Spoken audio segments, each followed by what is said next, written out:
Hi hello வணக்கம், எல்லாரும் எப்படி இருக்கீங்க? நாங்கள் ரொம்பவே நல்லா இருக்கோம். ஃப்ரேம்குள்ளே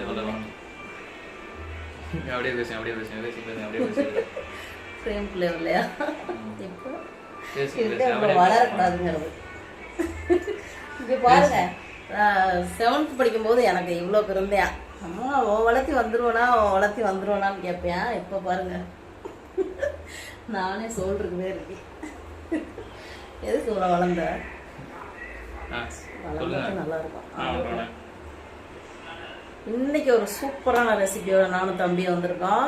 என்ன ரெசிபின்னா பீஃப் பிரியாணி. பீஃப் பிரியாணி என்ன மாதிரி ஸ்டைலில் பண்ண போகிறோன்னா, சென்னை ஸ்டைலில் பண்ண போகிறோம். பாஸ்மதி ரைஸில் பண்ண போகிறோம்.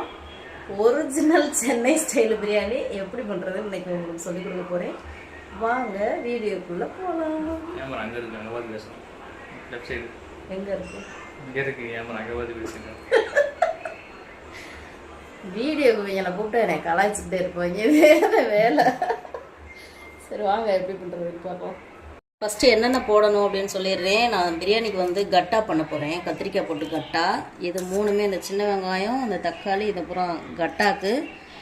இந்த ரெசிபி இன்றைக்கி நான் உங்களுக்கு சொல்லிக் கொடுக்கல, அதனால் அதை தனியாக ஒதுக்கிடுவேன். இதுக்கு வந்துட்டு பிரியாணிக்கு வந்துட்டு 400 கிராம் பெரிய வெங்காயம், 6 பெரிய சைஸ் வெங்காயம் வரும். ஒரு கைப்பிடி அளவு புதினா, ஒரு கைப்பிடி அளவு மல்லி, 200 ml தயிர், 150 கிராம் இஞ்சி பூண்டு பேஸ்ட்டு, 400 கிராம் தக்காளி. இதை நான் லைட்டாக ஒன்று அரைச்சிக்குவேன், வதங்குறதுக்கு லேட் ஆகும். அதனால் 200 ml ரைஸ் பிரான் ஆயில். இந்த மிளகாத்தூள் வந்து 2 டேபிள் ஸ்பூன் போடுவோம் கலருக்காண்டி. அதனால் பச்சை மிளகா நான் கம்மி பண்ணிட்டேன். 4 பச்சை மிளகா, 6 துண்டு பட்டை, 8 ஏலக்காய், ஒரு 8 கிராம்பு. 1 கிலோ பீஃப் வாங்கி பாதி அரை வேக்காடு வேக வச்சுருக்கேன். மீதி வந்து பாதி வந்து தம்மு போடையில் வெந்துடும். இது வந்து 1 kg பாஸ்மதி ரைஸு.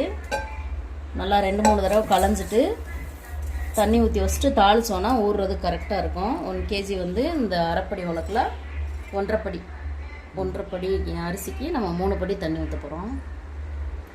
இதுதான் தேவையான பொருள். இதை நம்ம வந்து இப்போ அரிசியை வந்து தண்ணி ஊற்றி கலந்து வச்சுட்டு வந்துடுறோம். இப்போ 200 ml வந்துட்டு ரைஸ் பிரான் ஆயில் யூஸ் பண்ணுறேன் நான். நீங்கள் சன்ஃப்ளவர் ஆயில் யூஸ் பண்ணுறதா யூஸ் பண்ணிக்கோங்க.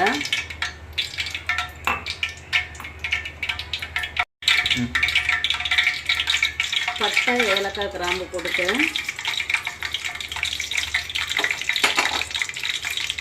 400 கிராம் பெரிய வெங்காயம் போட்டுக்கலாம்.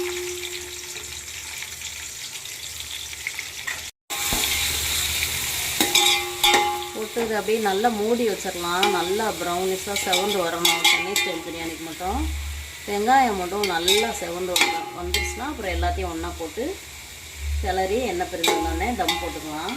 ஒரு மூடி போட்டு மூடி வச்சுக்கலாம். நல்லா செவந்து வரும். பிரியாணி நீ தானே சஞ்சய் பண்ற?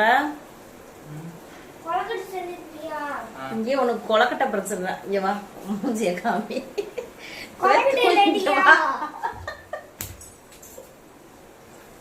நேத்துல ஒரு கொலக்கட்டை கேட்டுக்கிட்டு இருக்கு. கண்டிப்பா சாயந்தரம் உனக்கு கொலக்கட்டை உண்டு.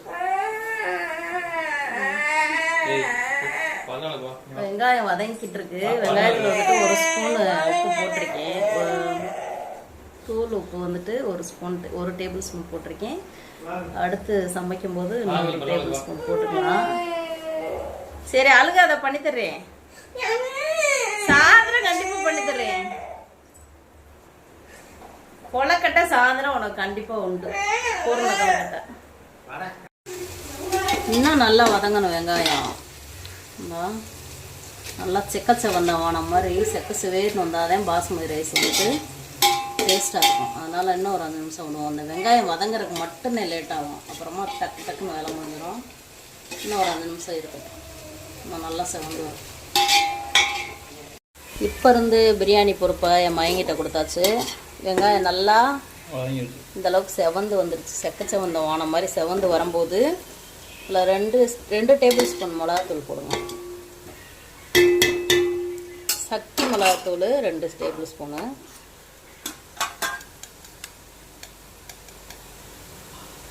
போடு, யோசிக்காத. போடு, அதான் கலர் வேறு வரணும்ல. போடு. கரெக்டாக இருக்கணும், அது இன்னும் கரெக்டாக இருக்கும். 2 போட்டேன். சரி போடு. அடுத்து மல்லித்தலை போடு, ஒரு கைப்பிடி அளவு மல்லித்தலை. கையில் எடுத்து போடணும், எப்போவுமே கையில் எடுத்து போட்டாலே கைப்பக்கம் வரும் டேஸ்ட்டு. கையை கழுவிட்டு எடுத்து போடணும், அது அதோட முக்கியம். கையில் போட்டா கைப்பக்குவன்றது இதாப்பா, கையில் தான் போடணும். ஒரு கைப்பிடி அளவு புதினா போட்டு கிளறு. போட்டியா? இஞ்சி பூண்டு பேஸ்ட்டு 150 கிராம், அதை போடு. இஞ்சி பூண்டு பேஸ்ட் போட்டுருங்க.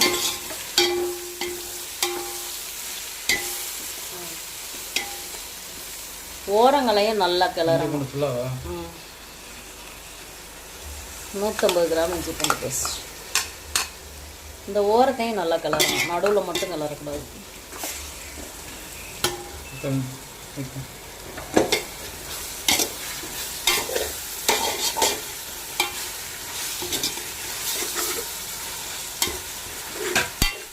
ஒரு 2-3 செகண்ட் கலர்னா போதும். தயிர் ஊற்று.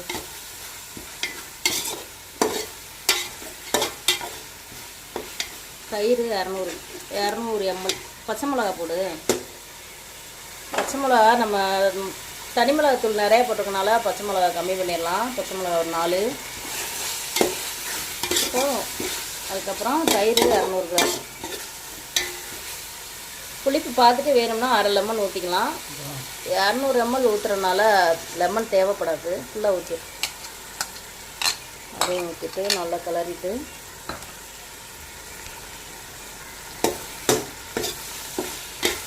சும்மா ஒரு செகண்ட் அப்படியே கிளறிட்டு தக்காளி போடும்.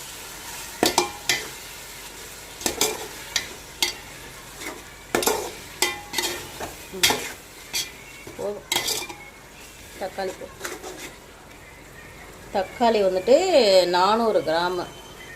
ஸ்லைஸாக கட் பண்ணியும் போடலாம், அது வதங்க மாட்டேங்குது, சீக்கிரம் வதங்க மாட்டேங்குது. அப்படியே வதங்கினாலும் தோல்லாம் எடுத்துக்கிட்டு இருப்பாங்க, அதனால வேணான்னு 1-2 நான் லைட்டாக அரைச்சிட்டேன். நீங்கள் கட் பண்ணி போகிற வந்தால் போட்டுக்கோங்க. போட்டுட்டு இப்போ என்ன தெரியுமா பண்ணுற, ஒரு ஸ்பூன் காஷ்மீரி சில்லி போடு கலருக்கா. சின்ன ஸ்பூனில் ஒரு ஸ்பூன் காஷ்மீரி சில்லி கலருக்காண்டி. இன்னும் கொஞ்சம் என் மயம் எண்ணெயாக இருந்தாலும் சரி பொடியாக இருந்தாலும் சரி போடுறதுக்கே யோசிப்பேன் பயங்கரமாக. இதில் எண்ணெய் ஊற்ற சொன்னோம்னா ஊற்றுவான் பாருங்கள், சொட்டாக ஊற்றிட்டு போதுமான்னு ஒரு 10 தடவை கேட்பேன். இப்போ இன்னும் ஏற்கனவே ஒரு ஸ்பூன் வந்து தூள் உப்பு போட்டிருக்கோம். இப்போ 1 டேபிள் ஸ்பூன் உப்பு போட்டுருவோமா. இப்படி கையில் எடுத்து போடுங்க. இப்படி கையில் அழுந்தினா 1 டேபிள் ஸ்பூன் அளவு தெரியும். முடிஞ்ச அளவு கையை நல்லா சுத்தமாக இன்னும் கொஞ்சம் சுத்தமாக கழுவிட்டு கையிலே எடுத்து போடுங்க. அப்போ தான் சூப்பராக இருக்கும், சமையல் டேஸ்ட்டாக வரும். ஸ்பூனில் போடுறத விட. சரி போடு, பார்த்துட்டு போட்டுக்கலாம். ஃபுல்லாக போடு. 2 டேபிள் ஸ்பூன் மொத்தத்துக்கு போட்டிருக்கு. கறியில் வேற கொஞ்சமாக உப்பு போட்டு வேக வச்சுருக்கேன், உப்பு மஞ்சத்தூள் போட்டு. இப்போ இது எண்ணெய் பிரிஞ்சு வர வரையும் ஒரு 2 நிமிஷம் மூடி வச்சுக்கலாம். நீங்கள் தான் சமைக்கிறீங்க, நீங்கள் தான் மூடி வைக்கணும்.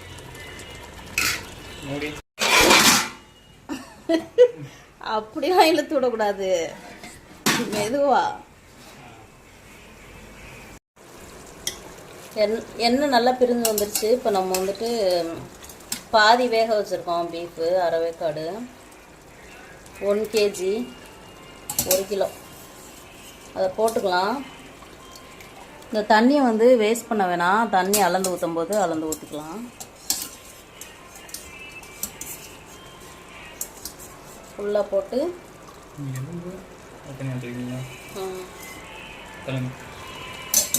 ஃபுல்லாக போட்டு ஒரு ரொம்ப நேரம் கிளற வேணாம், ஒரு கிளறிட்டு அப்படியே அளவு தண்ணி ஊற்றிக்கலாம். தண்ணி அளந்துட்டு எடுத்துகிட்டு வந்துடுறேன், கிளற எடுத்துகிட்டு வந்துடுறேன். இப்போ 1.5 படி அரிசி இருந்துச்சு, நம்ம 3 படி தண்ணி ஊற்ற போகிறோம். இப்போ கறி வேக வச்ச தண்ணியோடு சேர்த்து 3 படி தண்ணி ஊற்றிக்கிறேன். ஊற்றிட்டு நல்லா ஒரு 5 நிமிஷம் தண்ணியை கொதிக்க விட்டுருவோம். தண்ணி நல்லா கொதிச்சு வந்த பின்னாடி அதுக்கப்புறமா அரிசி போட்டுக்கணும்.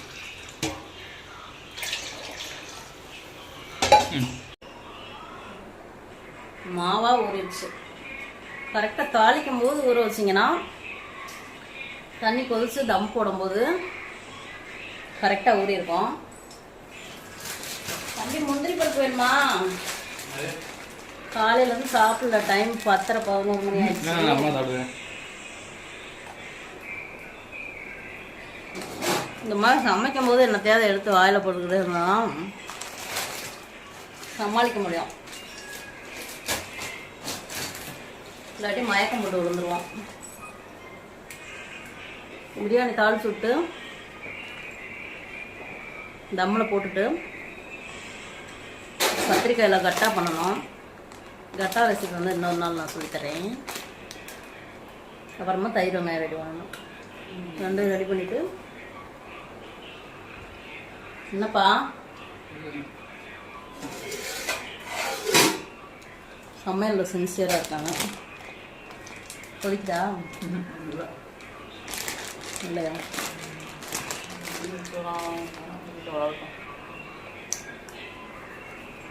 எடுத்துக்கா எடுத்துக்கா. காலையிலும் சாப்பிடல. சாப்பிட்டியா? எண்ணெய் தான் சாப்பிடுவியா? முந்திரி பருப்பு எண்ணெய் தான் சாப்பிடுவாங்களாம். எங்கள் காலத்துலலாம் எண்ணெய் சாப்பிட்டு பழக்கம்லப்பா, அள்ளி தான் சாப்பிடுவோம். சாப்பாட்டை சேர்த்துலாம் கழிப்பே வாங்கக்கூடாது. எங்கள் நனிமா வந்துட்டு கம்பு ஊற வச்சுட்டு காலையில் 4 மணிக்கெல்லாம் வந்துடுச்சு உரலில் இடித்து ஃப்ரெஷ்ஷாக கம்பு மாவு எடுத்து கம்பு கூழ் கிண்டுவாங்க. காலையில் என்ன பண்ணுவாங்க, அதுக்கு சூடாக உருண்டை எடுத்து வச்சு அதுக்கு ஒரு குழம்பு பண்ணி அதை கொடுப்பாங்க. அப்புறம் மீதி உருண்டையெல்லாம் தண்ணியில் போட்டு வச்சுட்டு அப்புறமா கரைச்சி கொடுப்பாங்க மோர் ஊற்றி. இல்லை சும்மாவே சாப்பிடுவோம் வெங்காயம்லாம் போட்டு. அப்போ நான் வந்துட்டு அம்மி மாதிரி இருக்கையில் என்ன பண்ணுவேன், உரலுக்கு பக்கத்துலேயே குத்த வச்சு உட்காந்துக்குவேன். அவங்க இடிச்சிட்டு சளிச்சு அந்த மிச்ச மாவு அப்படி ஈரப்பதத்தோடு இருக்கும் அந்த கம்பு மாவு, அதை அப்படியே உருட்டி கொடுப்பாங்க. காலையில் 5 மணிக்கெலாம் அந்த பச்சை மாவே இவ்வளோ மாவு சாப்பிட்ருவேன் நான், தெரியுமா? அப்படிலாம் சாப்பிட்டு வளர்ந்தனாலதான் இப்போ இந்த வயசுல கொஞ்சம் ஓரளவுக்கு தெம்பாக இருக்க மாதிரி இருக்குது. இவன் என்னன்னா முந்திரி பருப்பு காலையில் 5 பருப்பு சாப்பிட்டுன்னு எண்ணி சாப்பிட்டுட்டு இருந்தா என்ன பண்ணுறது? நான்லாம் கணக்கு வழக்கு இல்லாமல் சாப்பிட்டு வளர்ந்தவன். இப்போ எதோ குறைச்சிட்டேன். அப்பெல்லாம் இந்த ஃபைபரு அது இது அதெல்லாம் எங்களுக்குலாம் தெரியாது. என்ன கிடைக்குதோ எதாக இருந்தாலும் வெளுத்து வாங்கிடுவோம். மொச்சை போட்டிருப்பாங்க வயலில், வந்துட்டு மொச்சை போட்டிருப்பாங்க. மொச்சை என்ன பண்ணுறது, எங்கள் மாமா எல்லாரும் சேர்ந்து அங்கனக்குள்ளேயே ஒரு இடத்துல மொச்சையை பூரா பறித்து தீயப்பத்தை வச்சு ஃபுல்லாக உள்ளே சுட்டுட்டு சுற்றி 4 எல்லா பேரும் உட்காந்து உரிச்சு சாப்பிடுவோம். கடலை போட்டிருப்பாங்க, கடலையை அப்படித்தேன் பட்டுன்னு தீயப்பத்தை வச்சு விட்டு கடலை செடியை பிடுங்கி உள்ளே போட்டு விட்டு நல்லா அப்படியே இதாகி வந்துடும், நல்லா வறுத்து வந்த மாதிரி வந்துடும். சுற்றி உட்காந்துட்டு அங்கனக்குள்ளேயே சுட உடச்சி தின்போம். தக்காளி எடுப்போம். காலையில் தக்காளி எடுத்து எங்கள் ஊரில் தக்காளி கூட அடுக்கி கட்டை வண்டியில், அப்போ எனக்கு எத்தனை வயசு, சின்ன அம்மி மாதிரி இருப்பேன், கட்டை வண்டியில் தக்காளி கூட அடுக்கி கொண்டு போய் போடுவோம். ஒரு நாளைக்கு 20 கூட 30 கூட வரும் தக்காளி கூட. இப்படி கோபுரம் மாதிரி அடி கொண்டு போய் கொடுக்கணும். அப்ப எல்லாம் தக்காளி எடுக்கும் போதே 2 கிலோ 3 கிலோ நானும் எங்க அக்காலாம் சாப்பிடுவோம் தெரியுமா? அதுல ரெட்டை பழம் கிளிமூக்கு பழம்லாம் வரும். தக்காளி எடுத்து முடிச்சு அடுக்கிறதுக்குள்ள 2 கிலோ பழம் சாப்பிடுவோம். அப்ப எனக்கு ஒரு 15 வயசு இருக்கும். 2 கிலோ பழம் காலையில 5-6 மணிக்கெல்லாம் தக்காளி எடுக்க போனோம்னா 10 மணி ஆயிரும், 10-10:30 ஆயிரம். அடிக்கிட்டு வீட்டுக்கு போய் சாப்பிட 11 மணி ஆயிரும். அதுக்குள்ள என்ன பண்ணுவோம், அந்த 2 கிலோ 3 கிலோ வெறும் தக்காளியே சாப்பிடுவோம். இப்போ என்ன சொல்றாங்க, தக்காளி சாப்பிடாதீங்க, கை கால் வலிக்கும், முழங்கால் வலிக்கும்ன்றாங்க. என்ன நடக்குதுன்னே தெரியல. சரி வாங்க பிரியாணி என்ன நிலமையில இருக்குன்னு பார்ப்போம். தண்ணி வந்துட்டு ஒரு 5 நிமிஷம் நல்லா கொதிக்க விட்டுட்டோம். கொதி வந்தோடனேலாம் அரிசி போடக்கூடாது. ஒரு 5 நிமிஷம் நல்லா கலன்னு தண்ணி கொதிக்கணும். கொதிச்ச பின்னாடி தான் அரிசி போடணும். இப்போ அரிசியை வந்துட்டு எப்படி போடுறீங்க, தண்ணி இல்லாமல் கையில் எடுத்து போடணும். இந்த இதில் எடுத்து கூட போடணும், கரண்டியில். நான் போடவா? அரிசி வந்துட்டு தண்ணி இல்லாமல் போடுறதுனால தம்பிக்கு போட தெரியல, இன்னொரு நாள் பிழைக்கணும். நான் போடுறேன். நல்லா ஒரு 5 நிமிஷம் கலகலன்னு கொதிச்ச பின்னாடி தான் அரிசி போடணும். அரிசி போட்டேன், நல்லா அரிசியும் தண்ணியும் பின்னி வரும்போது தம் போட்டுக்கலாம். நான் உப்பு 2 டேபிள் ஸ்பூன் போட்டேன், கரெக்டாக இருக்குது எனக்கு. தண்ணி குடிச்சு பார்க்கும்போது கொஞ்சம் கரிக்கிற மாதிரி இருக்கணும், அதுதான் அளவு. நீங்கள் வந்து இந்த ஸ்டேஜில் தண்ணி குடிச்சு பார்த்துட்டு கொஞ்சம் உப்பு கரிக்கிற மாதிரி இருக்கும் இருக்கிற அளவு இருந்துச்சுன்னா, பத்தலைன்னா போட்டுக்கோங்க, சரியாக இருந்துச்சுன்னா அப்படியே விட்டுருங்க. இந்த ரைஸு பாஸ்மதி ரைஸை பொறுத்தவரையும் சீரக சம்பானா எப்படி வேணாலும் கிளறலாம், குறுக்கால மறுக்கால கிளறலாம். ஆனால் பாஸ்மதி ரைஸ் வந்துட்டு அந்த மாதிரி கிளறவே கூடாது. இப்படி ஓரமாக கரண்டி வச்சுட்டு இப்படி தான் இது பண்ணணும். குறுக்கால மறுக்கால கிளறினீங்கன்னா அப்படியே உடஞ்சிரும், அந்த நீளமாக வராது. இன்னும் கொஞ்சம் அரிசியும் தண்ணி பின்னி வரும்போது தம் போட்டுக்கலாம். அரிசியும் தண்ணி இந்தளவுக்கு பின்னி வந்துடுச்சு. காமிக்கிறேன் பாருங்கள். தம்பி வா தம்பி. இந்தளவுக்கு பின்னி வந்த உடனே அவ்வளோதான், வெங்காயம் வதங்கிறது தான் டைமு. வா தம் போட்டுடலாம். இந்த அதில் ஒரு 4 ஸ்பூன் நெய் விடு. முதல்ல 200 ml ஊற்றிருக்கோம் எண்ணெய். ஒரு 4 ஸ்பூன் நெய் விட்டு அப்படியே தம் போட்டுக்கலாம். போதும், 3 ஸ்பூன் கூட போதும். நெய் உங்களுக்கு ஃப்ளேவருக்கு தக்கன விட்டுக்குங்க. ஆமாம், நாங்கள் நெய் இதெல்லாம் கொஞ்சம் குறைக்கலான் இருக்கோம் குடும்பத்தோடு. அப்படியே மூடி வச்சுட்டு சட்டியை தூக்கணும், அந்த துண்டை வச்சு. ஆனால் கத்திரிக்காய் வேறு அப்படியே உயிரோடு இருக்குது, பண்ணலை. தூக்கி அந்த அடுப்பில் மாற்றி தோசை சட்டியை தூக்கி வை, வழக்கம் போல் வச்சுட்டு தோசை சட்டியில் லைட்டாக ஹை ஃப்ளேமில் வச்சுட்டு லைட்டாக 1/2 டம்ளர் தண்ணி ஊற்றிக்கலாம். அதை தூக்கி வை, சட்டியை தூக்கி வச்சு வழக்கம் போல் கிரைண்டரை தூக்கி இது மேலே. ஒரு ஆள் இங்கே கொலக்கட்டை செஞ்சு கொடுக்கலன்னு என் மேலே கொலவரி அடிக்காத மியாமி. வச்சிட்டியா, நேராக வச்சிட்டியா, ஹை ஃப்ளேமில் வச்சுட்டு மேலே கிரைண்டரை தூக்கி வை.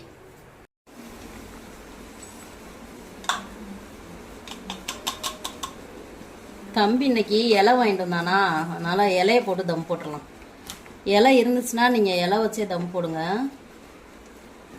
அது இன்னும் நல்லா டேஸ்ட்டாக இருக்கும். அது என்னன்னா, இலையை நல்லா கழுவிட்டு அது மேலே அப்படியே ஒரு ஸ்பூன் நெய்யை நல்லா தடவிட்டு சொனையாக சாப்பிடணும்னா இதெல்லாம் பண்ணணும். அதை அப்படியே உள்ளே போடுற மாதிரி மூடிட்டு அதுவாகவே உள்ளே சுருங்கி விழுந்துடும். டைட்டாக அப்படி மூடிட்டு கிரைண்டர் தூக்கி வச்சிட்டோம்.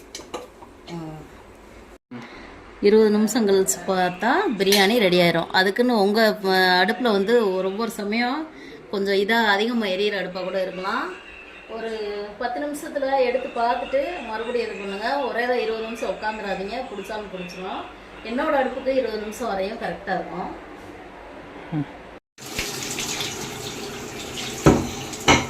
20 நிமிஷம் ஆச்சு. பிரியாணி எப்படி வந்திருக்குன்னு பார்க்கலாம்.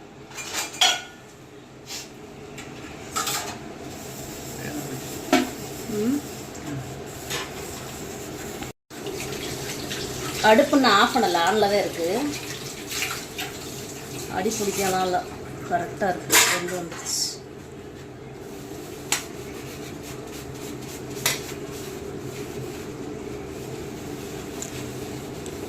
கரெக்டாக இருக்குல்ல?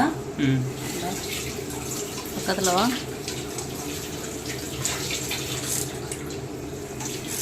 போட்டு கிளறுனா உடஞ்சிரும், அதனால் அப்படியே போட்டு கிளறிட்டு எடுத்து வச்சுட்டு சாப்பிட்டுக்கலாம்.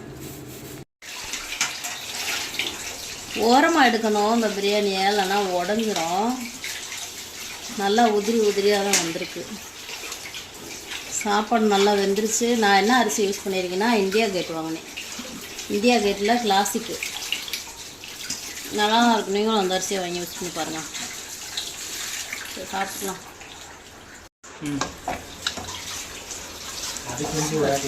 கரெக்டாக ரெடி ஆயிடுச்சு. தயிர் வெங்காயம் ரெடி ஆயிடுச்சு. கேசரி கேட்டாங்க, பண்ண போகிறேன்.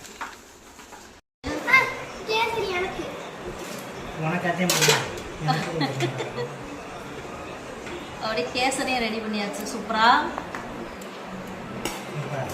பிரியாணி இலையில போட்டிருக்காங்க. சூப்பராக வந்திருக்கு. சூப்பராக வந்திருக்கு பொழு பொழுன்னு பாருங்க. ஒன்றுக்கு ஒரு படி அரிசிக்கு 2 படி தண்ணி, 20 நிமிஷம் தம்மு. கறி வந்து பாதி வேக வச்சுருந்தோம், நல்லா வெந்திருக்கு பாருங்க. டேஸ்ட்டும் சூப்பராக இருக்குது. தம்பிக்கு ஊட்டி விட்டு சாப்பிட போகிறோம். வரேன்.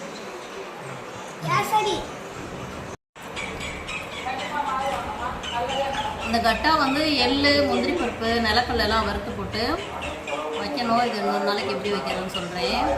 இந்த கட்டாவோட சேர்த்து பிரியாணியில் வச்சு சாப்பிட்டா சூப்பராக இருக்கும். சூப்பராக இருக்குது. இதே மாதிரி நீங்களும் செஞ்சு பார்த்துட்டு சாப்பிட்டு பார்த்துட்டு என்ஜாய் பண்ணுங்கள். மீண்டும் ஒரு வீடியோவில் பார்க்கலாம். டாடா.